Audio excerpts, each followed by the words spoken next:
Sir বাইদেউসকলে চাওক, ৰাজ্য চৰকাৰৰ কৰ্মচাৰীসকলে 5 মাহৰ এৰিয়া লাভ কৰিব হয়। ছাৰ বাইদেউসকল আপোনালোকে ঠিকেই শুনিছে।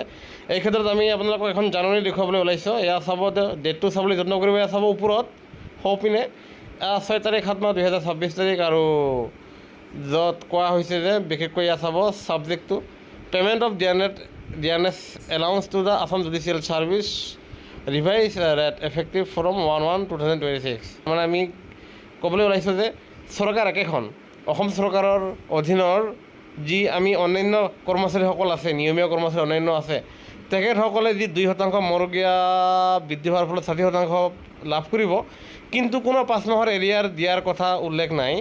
আনহাতে ঠিক একেখন অসম চৰকাৰৰে এয়া চাব গুৱাহাটী হাইকোৰ্টৰ কৰ্মচাৰীসকল।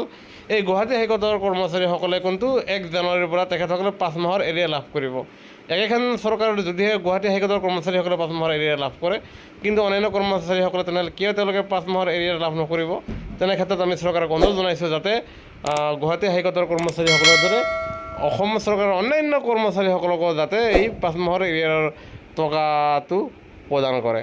আৰু সেয়েহে কৰ্মচাৰীৰ পেঞ্চনসকলৰ সৈতে জড়িত প্ৰতিটো খবৰৰ বাবে আমাৰ চেনেলটো নিশ্চয় ছাবস্ক্ৰাইব কৰিবলৈ নাপাহৰিব। ধন্যবাদ।